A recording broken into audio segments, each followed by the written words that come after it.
September Pandit Deen Dayal ಉಪಾಧ್ಯಾಯಜಿಯವರ ಜಯಂತಿ. ತದನಂತರ ಮುಂದೆ ಬರೆದು 2ನೇ ಅಕ್ಟೋಬರ್ಗೆ ಮಹಾತ್ಮ ಗಾಂಧಿ ಹಾಗೂ ಲಾಲ್ ಬಹದ್ದೂರ್ ಶಾಸ್ತ್ರಿಜಿಯವರ ಜಯಂತಿ. ಈ ಒಂದು ಪಾಕ್ಷಿಕ ಅಂದರೆ 2 ವಾರದ ಅವಧಿಗೆ ನಾವು ಸೇವಾ ಪಕ್ವಾಡ ಅಂತ ಹಿಂದಿಯಲ್ಲಿ ಅಂತಾರೆ, ಸೇವಾ ಪಾಕ್ಷಿಕ ಅಂತ ಅನ್ನುವಂಥ ಕಾರ್ಯಕ್ರಮವನ್ನು ಒಂದು 2 ವಾರದ ಅವಧಿಗೆ ನಾವು ಇವತ್ತು ಕೈಗೊಂಡಿದ್ದೀವಿ.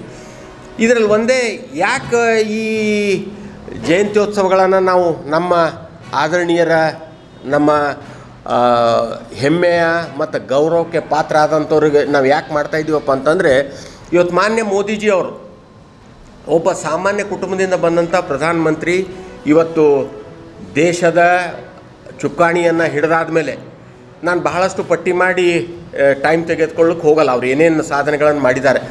ನನಗೆ ಕೆಲವು ಭಾಳ ಮೆಚ್ಚಿನಂಥವು ಹೆಮ್ಮೆ ವಿಷಯಗಳಪ್ಪ ಏನಪ್ಪ ಅಂತಂದರೆ, ಇವತ್ತು ರಾಜಕೀಯ ವ್ಯವಸ್ಥೆಯಲ್ಲಿ ತಾವು ಕೂಡ ಭಾಳ ಸೂಕ್ಷ್ಮವಾಗಿ ಗಮನಿಸ್ತೀರಿ, ನಾವೆಲ್ಲೋ ತಪ್ಪಿದ್ರೆ ದಾರಿಗೆ ತರ್ತೀರಿ ತಾವೆಲ್ಲ ಮಾಧ್ಯಮ ಸ್ನೇಹಿತರು.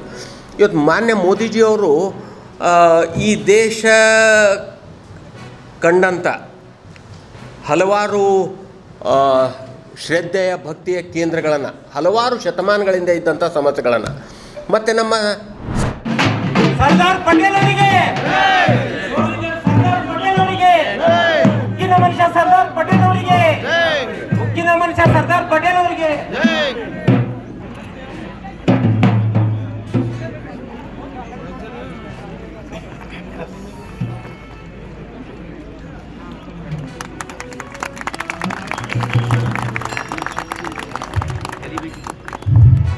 ಹೈದರಾಬಾದ್ ಸಂಸ್ಥಾನ ಭಾರತದಲ್ಲಿ ವಿಲೀನವಾದಂತ ಈ 17ನೇ ಸೆಪ್ಟೆಂಬರ್ ಇದು ಐತಿಹಾಸಿಕ ದಿನ, ರಾಷ್ಟ್ರ ಹಬ್ಬ, ನಾಡ ಹಬ್ಬ.